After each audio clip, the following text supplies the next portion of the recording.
ஆண்டவர் உங்களோடு இருப்பாராக. உம் ஆன்மாவோடும் இருப்பாராக.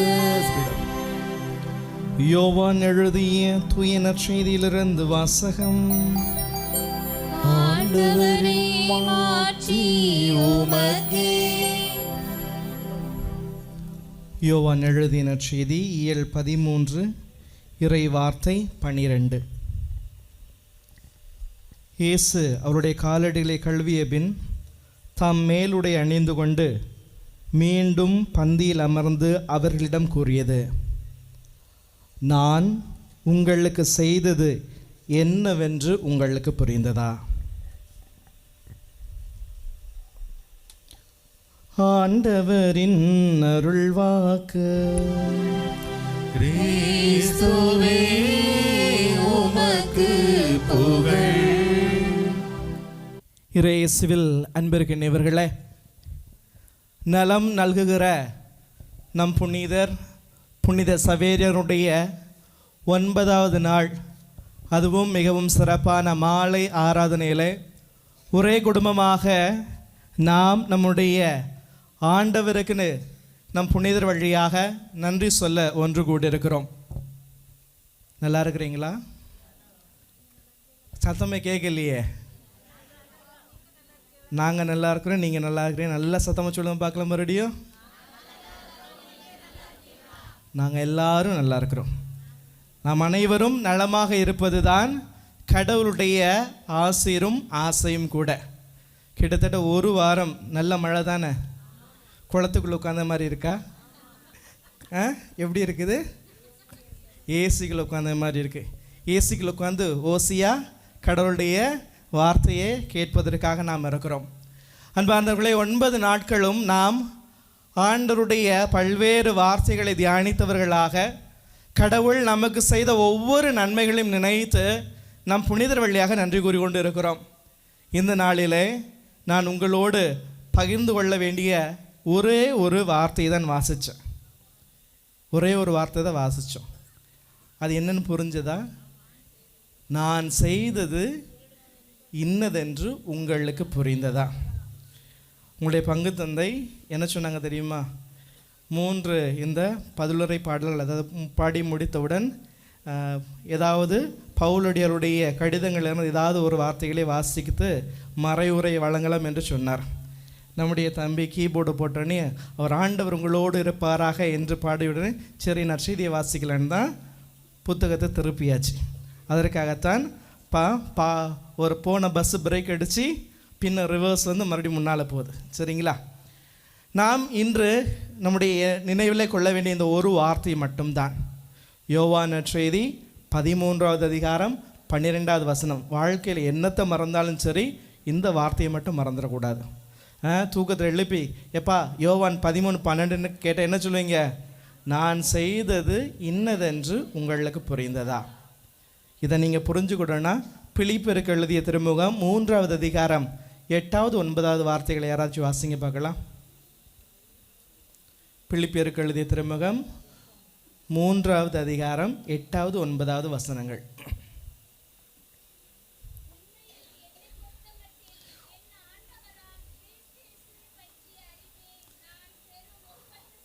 உண்மையில் என்னை பொறுத்த மட்டில் ஆண்டவராக இயேசு கிறிஸ்துவை அறிவதே ஒப்பற்ற என் செல்வம். இந்த செல்வத்தை பெற்றுக்கொள்வதற்காக இந்த உலகத்தில் இருக்க அனைத்தையும் நான் குப்பை என கருதுகிறேன். இதைத்தான் புனித பவுலடிகள் மிக அழகாக சொல்லுகிறார். ஆக ஆண்டவர் இயேசு கிறிஸ்துவை அறிவதே ஒப்பற்ற செல்வம். அந்த செல்வத்தை நான் பெற்றிட இந்த உலகம் எனக்கு தேவையில்லை. அப்போ நான் எப்படி கற்றுக்கிட போகிறேன் ஆண்டவர் இயேசு யாருன்னு? அதை தான் யோவான் நற்செய்தி 13:12 மிக அழகாக சொன்னது. நான் செய்தது இன்னதென்று உங்களுக்கு புரிந்ததா? ஆக இயேசு இந்த மண்ணுலகிலே வாழ்ந்த பொழுது அவர் செய்தது இன்னதென்று நமக்கு புரிந்தது என்று சொன்னால், அவர் வாழ்ந்து காட்டி இந்த வாழ்க்கை நமக்கு புரிந்தது என்று சொன்னால், உண்மையிலே இந்த பவுலுடைய இந்த வார்த்தையானது இயேசுவை அறிவதுதான் ஒப்பற்ற செல்வம். இதைத்தான் நம் புனித சவேரியார் தன்னுடைய வாழ்க்கையிலே உணர்ந்தார். அந்த செல்வத்தை நாம் அனைவரும் பெற்று முழு கிறிஸ்தவர்களாக கடவுளை உணர்ந்தவர்களாக வாழ்ந்திட எங்கோ ஒரு தேசத்திலிருந்து இந்த மறை பணிதளங்களுக்காக வந்து நம் மறை மாவட்டத்தில் மணப்பாட்டில் இருந்து பல்வேறு மக்களை திரு அவைக்கு மனம் மாற்றிருக்கிறார். அவரை திரு அவையானது மறைபரப்பு நாடுகளுடைய பாதுகாவலராகவும் கொண்டாடுகிறது. அப்பேற்பட்ட புனிதரைத்தான் நம் வாழ்க்கையில முன்மாதிரியாக கொண்டு இந்த திருவிழாவை எடுத்துக்கொண்டு இருக்கிறோம். நான் எப்பவும் ஒரு கேள்வி கேட்பேன், திருவிழானா என்னென்ன? ஏன்னா ஃபாதர்ஸுங்களுக்கு தெரியும் திருவிழானா என்ன. திருவிழானா ஜக ஜக ஜகன்னு எல்லாம் ஜொலிக்கணும், அப்படியா? கோயிலும் ஜொலிக்குது, நாங்களும் ஜொலிக்கும், இங்கே கழுத்துலேருந்து எல்லாம் ஜொலிக்குது, அப்படியா?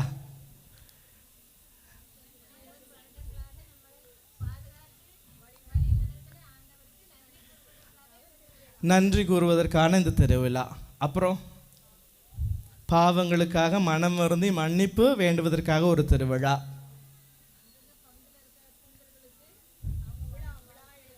அந்தந்த பங்கில் இருக்க புனிதர்களுக்கு ஒரு விழா எடுப்பது, இதெல்லாம் நல்லது. ஆனால் தமிழில் மிக அழகாக இருக்குது. அந்த திருவிழாங்கிற வார்த்தையை ரெண்டை பிரித்து போடுங்க. திரு கூட்டல் விழா, மாற்றி போடுங்க விழாதிரு. சிம்பிள் இல்லையா? அப்போ திருவிழானா என்ன? விழாமல் இருக்கணும். எதில் விழாமல் இருக்கணும்? இந்த ஒரு ஆண்டு முழுவதும் நம்முடைய வாழ்க்கையை புரட்டி போட்டு பார்க்கின்ற பொழுது நாம் என்னத்தெல்லாம் விழாமல் இருந்தோம், எதிலெல்லாம் விழுந்துட்டோம், அந்த விழுந்ததிலிருந்து மீண்டும் கடவுளுடைய அருளை பெற்றுக்கொள்வதற்காகத்தான் இந்த திருவிழா. திரு அவையில் திருவிழா இருக்குது, நினைவு நாட்கள் இருக்கிறது, பெருவிழா இருக்குது. அதே போல தான் இந்த திருவிழா நம்முடைய வாழ்க்கையில பெருவிழாவாக மாற வேண்டும் என்று சொன்னால், விழாவை பெருக்க வேண்டும் என்று சொன்னால், நம்முடைய வாழ்வானதும் பெருக வேண்டும். அதற்கு மையமாக இருக்க வேண்டியது என்னது? நம்முடைய வாழ்க்கையானது நன்மையிலும் நலன்களாலும் அருளாலும் பெருக வேண்டும் என்று சொல்வதற்கான மிக முக்கியமான, நாம் தூய்மையாக இருப்பதற்கு இன்னும் தேவைப்படுவது என்னது? விசுவாசத்திற்கு மேலாக, நம்பிக்கைக்கு மேலாக, அன்புக்கு மேலாக, பக்திக்கு மேலாக நற்கருணை. நற்கருணை. நாம் இதைத்தான் மறந்து விடுகிறோம். விழாக்கள் எடுக்கிறோம், பல்வேறு விதமான வழிபாடுகளை நாம் முழு மூச்சோடு செயல்படுத்துகிறோம். ஆலயம் முழுவதும் விளக்குகளாலும் பல்வேறு வழிபாட்டு ஜபங்களாலும் நிறைந்து இருக்கிறது. ஆனால் யாருக்காக, யாரிடம் ஜெபிக்கிறோம் என்பதை மறந்து விடுகிறோம். ஆக இந்த திருநாட்களிலே நாம் நினைவு கூற வேண்டியது மிகப்பெரிய ஒரு செயல்.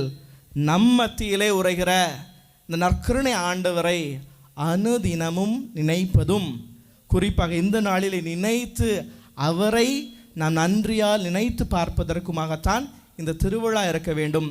நற்கருணை ஆண்டவர் நம்மோடு இருந்தால் அது பெருவிழாவாக, விழா நம்முடைய வாழ்க்கையில பெருக்குகிற விழாவாக இருக்கும் என்பதைத்தான் இந்த நாளானது நமக்கு உணர்த்துகிறது. ஆக நான் செய்தது இன்னதென்று உங்களுக்கு புரிந்ததா?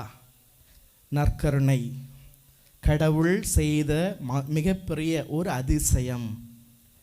இது கடவுளுடைய விருப்பம், அவர் செய்தது. எல்லாருக்கும் ஒரு ஆசை இருக்குது. வீட்டில் 2-3 பொம்பளை பிள்ளை வச்சுட்டு என்ன ஆசை இருக்கு? எப்போந்தான் இவ்வளோ காலத்தை காலம் வரும், இவ்வளோ கல்யாணம் கட்டிட்டு எங்கே தள்ளி விடணும், இப்போ போகிற தங்கம் போகிற ரேட்டில் எப்படி நானும் இவளை கரை சேர்க்க போகிறேன்னு ஒரு புலம்பல். அதே நேரத்தில் ஒரு நல்ல மாப்பிள்ளை கிடைக்காதுன்னு ஒரு ஆசை. அதே மாதிரி வேலை இல்லாதவங்களுக்கு வேலை கிடைக்கணும்னு ஒரு ஆசை. நெல்லை விதைச்சிட்டு வந்தவங்களுக்கு நெல் நல்லா வளர்ந்து எனக்கு பயன் கொடுக்கணும்னு ஒரு ஆசை. எல்லாருக்கும் ஒரு ஆசை இருக்குது. அதே போல் இந்த உலகை படைத்த கடவுளுக்கு மிகப்பெரிய ஆசை ஒன்று இருந்தது. அந்த ஆசை, நான் உன்னோடு இருக்க வேண்டும், நான் உன்னோடு இருக்க வேண்டும். அதற்காகத்தான் அவர் இறுதி இரவுணவில் காலடிகளெல்லாம் கழுவி முடித்து விட்டு அந்த நற்கருணை ஏற்படுவதற்கு முன்பாக கேட்ட கேள்விதான் இது. நான் செய்தது இன்னது என்று உங்களுக்கு புரிந்ததா? ஆக நம்முடைய வாழ்க்கையிலே நாம் நற்கருணை பற்றி நினைத்து பார்க்கின்ற பொழுதெல்லாம் இயேசு செய்தது இன்னது என்று நமக்கு புரிய வேண்டும். புரியவில்லை என்று சொன்னால் நாமளும் எப்படி மற்றவர்களைப் போல பூசைக்கு வருவோம், ஆமேன் சாமி உண்டியலில் காணிக்கப்படும் மாதிரி என் நாக்கில் ஆன்னு உன்னை போட்டு விட்ருங்க. டோக்கன் கொடுக்க மாதிரி நற்கரணையை போட்டு விட்டுருங்க. இல்லைன்னா இந்த பசங்கள்லாம் இந்த சலாம் அலைக்கும் சொல்கிற மாதிரி கையில் வச்சுட்டு அமீன் சாமி கொடுங்க. நற்கருணை என்பது ஒரு உணவு பண்டம் அல்ல. அப்போ நற்கருணை என்ன? நற்கருணை என்ன? அப்பனா இயேசு இருக்கிறார். எத்தனை பேர் நம்புகிறீங்க? எல்லாரும் நம்புகிறீங்க தானே? இயேசு இருக்கிறார் எல்லாரும் நம்புகிறோம். எங்கே இருக்கிறார்? அப்பனா உள்ளத்தில் இருக்கிறாரு. இல்லத்தில் இல்லை. அப்பனா இல்லத்துலேயும் இருக்கிறாரு. அப்பனா ஏன் வீட்டுக்குள்ளே சண்டை? கரெக்டா இல்லையா? உள்ளத்தில் இருக்கிறாரு, இல்லத்தில் இருக்கிறாரு, அப்புறம் ஏன் சண்டை வீட்டுக்குள்ளே? முதல் நாம் சிந்திக்க வேண்டியது. இரண்டாவதாக, உள்ளத்தில் இருந்தால் ஏன் நமக்கு நோய்கள்? இந்த இரண்டையும் நாம் சிந்தித்தால் இயேசு செய்தது இன்னதென்று நமக்கு புரியும். கிட்டத்தட்ட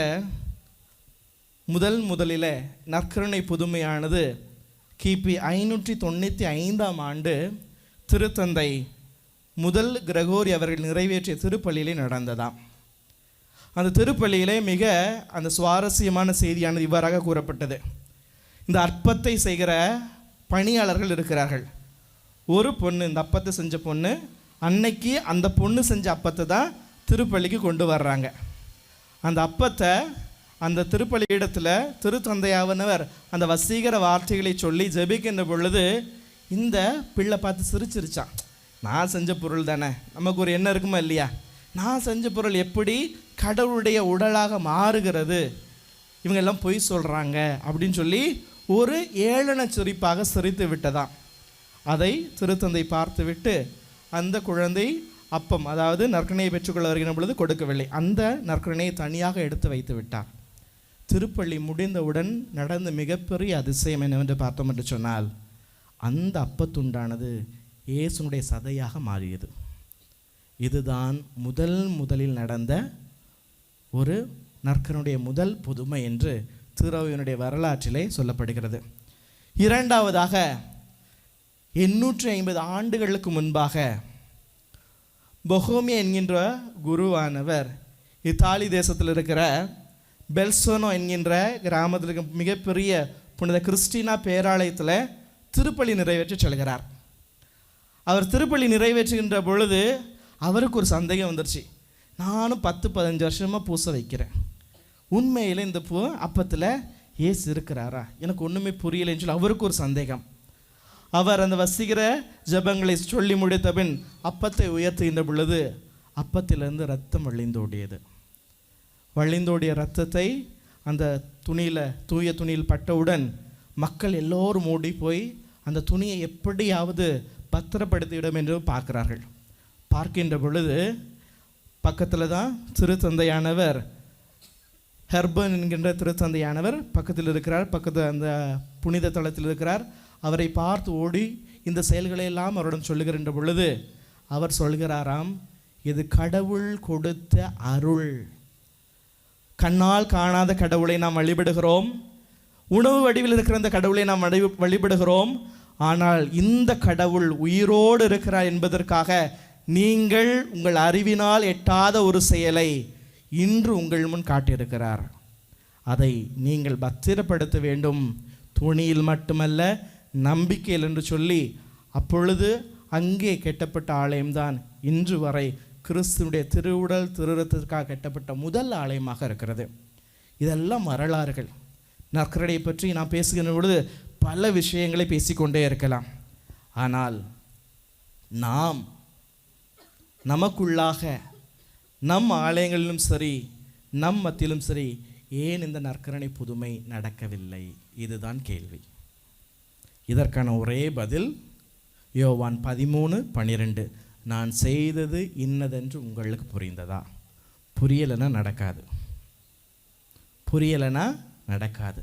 அதே போல் பவுலுடைய அந்த கூற்று, கிறிஸ்துவை ஆதாயமாக்கி கொள்ளும்போது அனைத்தையும் குப்பை என கருதுகிறேன், கிறிஸ்துவை நாம் மையப்படுத்தவில்லை என்று சொன்னால் உண்மையில் இந்த புதுமை நமக்குள்ளே நடக்க போகிறது இல்லை. ஆம் அன்பார்ந்தவர்களே, நற்கருணை நம்முடைய வாழ்வினுடைய மையமும் உச்சமுமாக இருக்கிறதை எந்த அளவு நாம் உயர்ந்திருக்கிறோம்.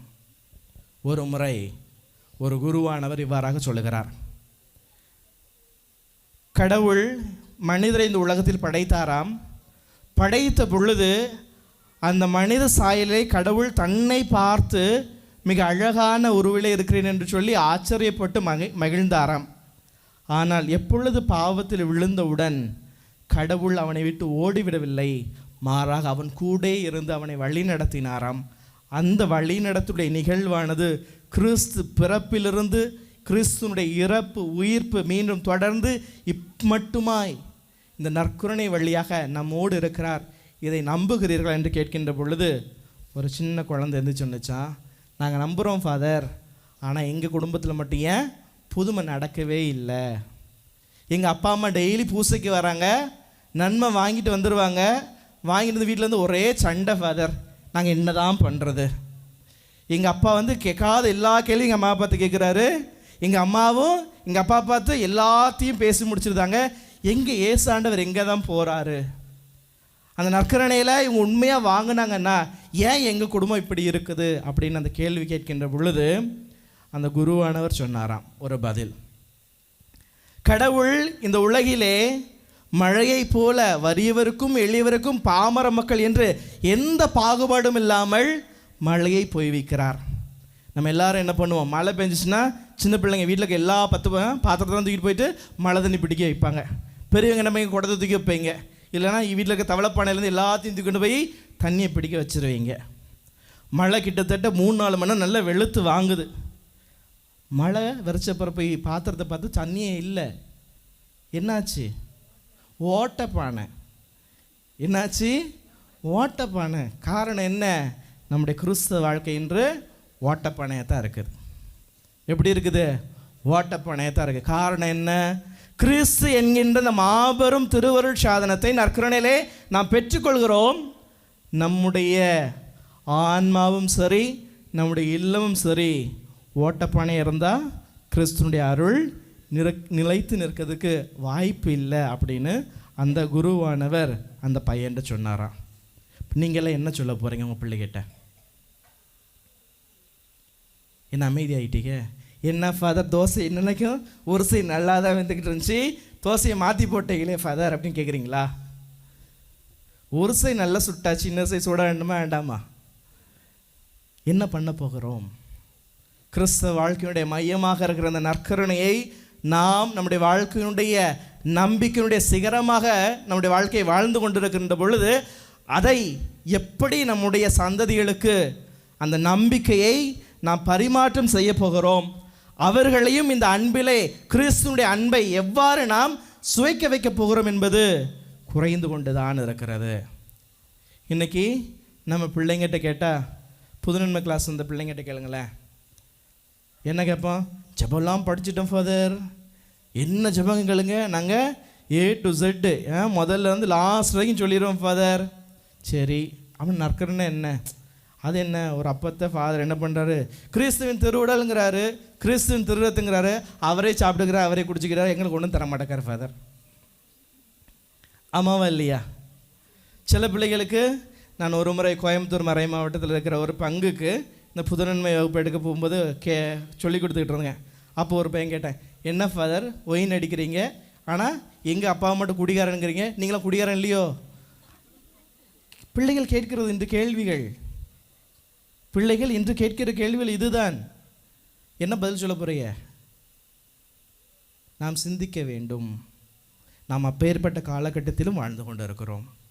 நம்மை சுற்றியுள்ள நபர்கள் எப்பொழுது நம்மை விழுங்குவார்கள் என்று கர்ச்சிக்கின்ற சிங்கம் போல உரிமை கொண்டிருக்கிறார்கள்.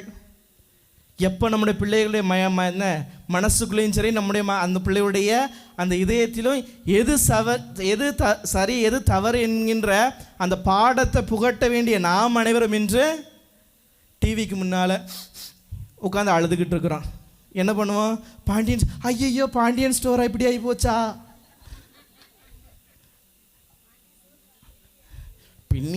பிள்ளைங்க வந்து இப்போ சொல்கிறதா, ஃபாதர் எங்கள் அம்மா பாண்டியன் ஸ்டோர் பார்த்துட்டு ஒரே அழுக, சோறு போட மாட்டேங்கிறாங்க. இதான் நடக்குது வீட்டில்.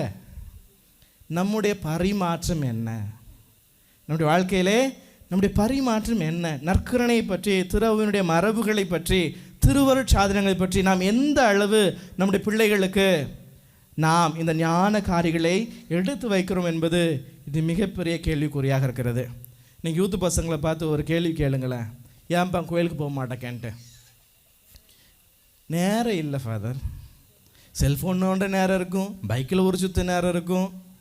காரணம், எங்கள் அப்பா அம்மாவும் கோயிலுக்கு போக மாட்டாங்க, ஏன்னா அவங்களுக்கு நேரம் இல்லை, எங்களுக்கு நேரம் இல்லை. காரணம், நம் முன்னோர்கள் நமக்கு விட்டு சென்ற நம்பிக்கையில் தான் நீங்கள் எல்லோரும் இங்கே இருக்கீங்க. இந்த கோயில் இங்கே இருக்குது, ஆமாவா இல்லையா? உங்கள் நம்பிக்கையை நீங்கள் எப்படியா மற்ற மக்களுக்கு எடுத்து சொல்ல போகிறீங்க? இன்றைக்கி இளைஞர்களும் இளம்பெண்களும் இந்த ஆலயத்திற்கு உள்ள வருவதற்கான முதல் தடை நாமத்தான், பெரியவர்கள் பெற்றோர்கள் நீங்களாகத்தான் இருக்கிறீங்க. காரணம், உங்களுடைய வாழ்க்கையிலே கிறிஸ்து செய்தது இன்னதென்று உங்களுக்கு இன்னும் புரியவில்லை. புரியாத காரியத்தை எப்படி எடுத்து சொல்வதும் என்றும் தெரியவில்லை. தெரியாத காரியத்திற்காக ஏன் தலை போட்டு உடைத்து கொள்ள வேண்டும் என்று பாத்திரத்தை மட்டும் உடைச்சிட்டு வீட்டில் உட்காந்துக்கிடுவோம், பூசைக்கு வராமல். மற்றபடி பாண்டியன் சொல்ல பார்த்துட்டு அழுதுட்டு உட்காந்துருப்போம். நினைத்து பார்க்க வேண்டும்.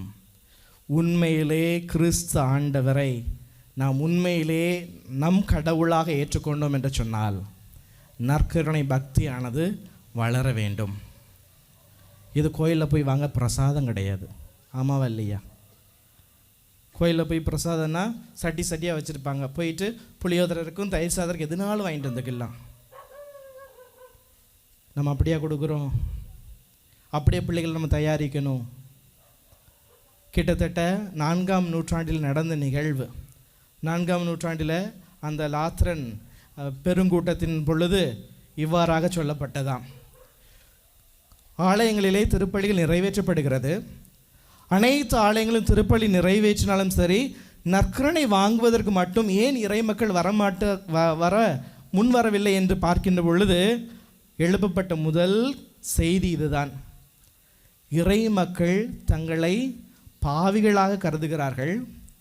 தங்களுடைய பாவத்தின் நிமித்தம் அவர்கள் நற்கருணை ஏற்றுக்கொள்வதற்கும் அந்த பாவ நிலையிலே இருந்து கிறிஸ்துவை நான் உள்வாங்க தகுதியில்லை என்று நினைத்ததன் காரணமாக அவர்கள் நற்கருணை வாங்க முன் வரவில்லை என்று சொல்லிதான் அந்த பொதுக்கூட்டத்திலே சொல்லப்படுகிறது. அதே பொதுக்கூட்டத்தின் இறுதி அமர்விலே இவ்வாறாக சொல்லுகிறார்கள், நல்லது, தங்களுடைய பாவ நிலையை உணர்ந்த மக்கள் பாவக்கரையோடு கிறிஸ்துவை பெற்றுக்கொள்ளாமல் இருக்கிற அந்த நம்பிக்கை நல்லது. ஆனால் வருடத்திற்கு ஒரு முறையாவது பாஸ்கா காலத்திலே நல்ல பாவ சங்கீதனம் செய்து இந்த நற்கருணையை உட்கொள்ள வேண்டும். நம்ம என்ன பண்ணுதோம்? வருஷத்துக்கு ஒரு தடவை தானே பார்த்துக்கலாம். அப்போனா வருஷம் ஃபுல்லாக நம்ம என்ன பண்ணுவோம்? பாவத்தை செஞ்சுக்கிட்டே இருப்போம். வருஷ கடைசியில் வந்துட்டு பிதாசன் பர்ஸ்தாயின்ஸ் சாமி நான் பாவியாக இருக்குன்னு பார்க்க முடியாது. இப்போ சொன்ன பாங்க மறந்து போகணும், பழைய பாவத்தை எதுவும் சொல்ல மாட்டாங்க. என்ன சொல்லுவோம்? மறந்து போச்சு ஃபாதர். லாஸ்ட்டில் ஒரு ஸ்டேட்மெண்ட், இப்போ சொன்ன பாவத்துக்காகவும் பழைய பாவத்துக்காகவும் மகோன பாவத்துக்காகவும் மனம் வருந்தி மன்னிப்பு கேட்டுக்கிறேன். அப்போ கடவுளிடத்தில் நாம் கொள்கின்ற நம்பிக்கை எப்பேற்பட்ட நம்பிக்கை என்று அந்த ஒரு வார்த்தையில் நாம் சிந்தித்து பார்க்க வேண்டும். 1 வருஷம் 2 வருஷத்துக்கு முன்னே நீங்கள் கடன் வாங்கின காசை நீங்கள் மறப்பீங்களா?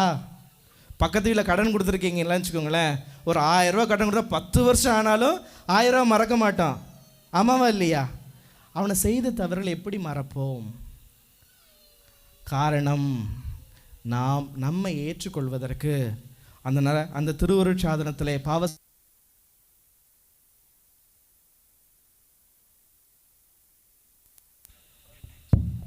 நம்மை நாம்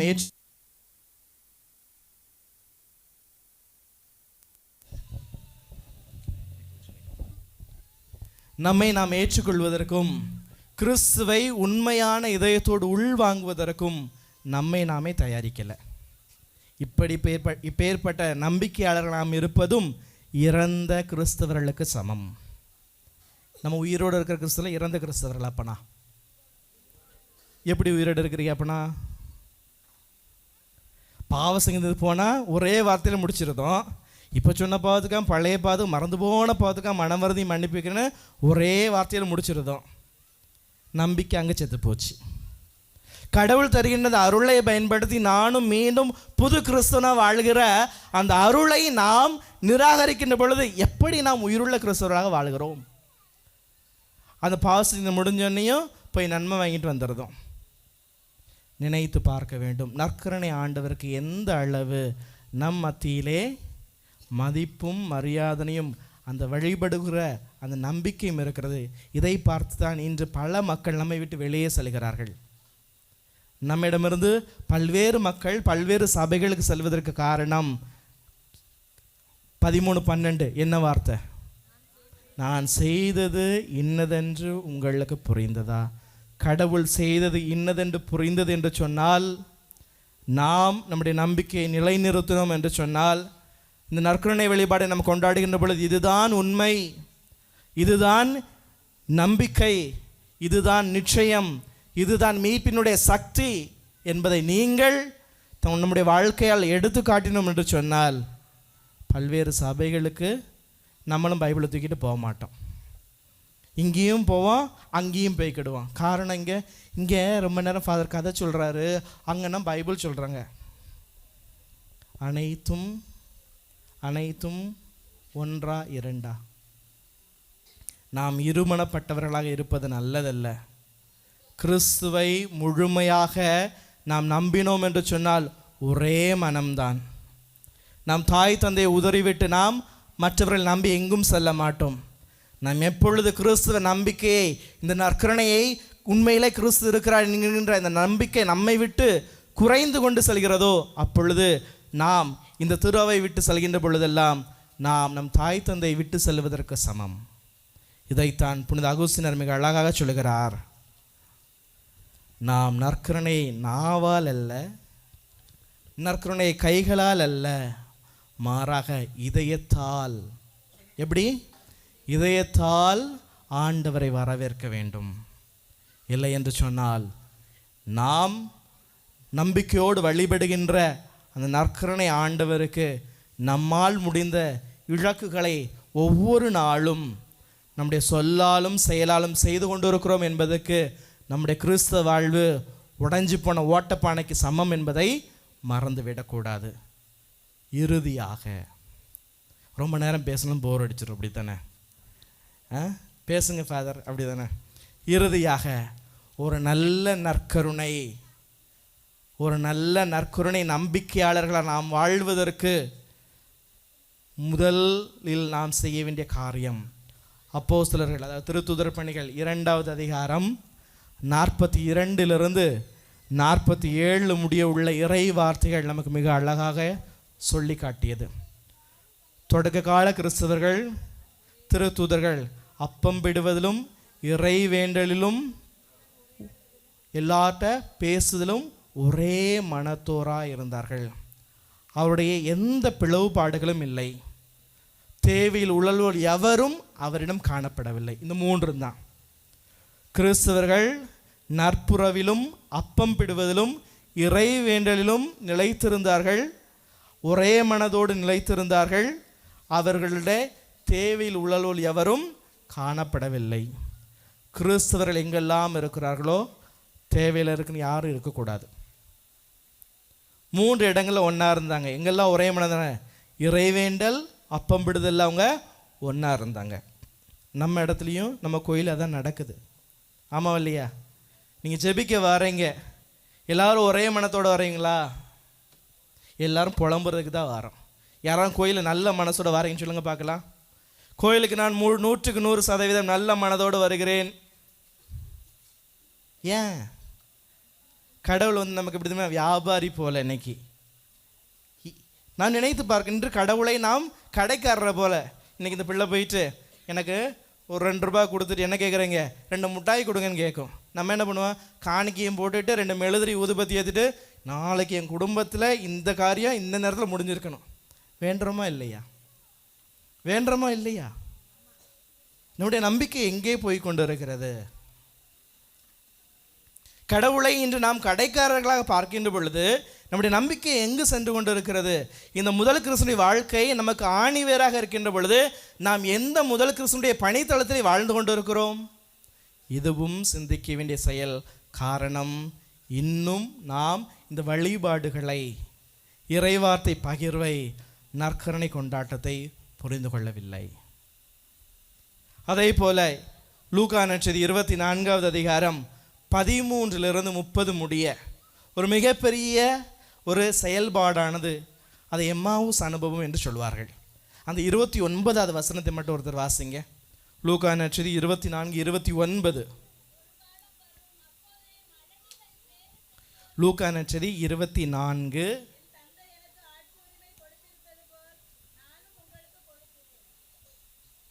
லூக்கா நற்செய்தி 24:29.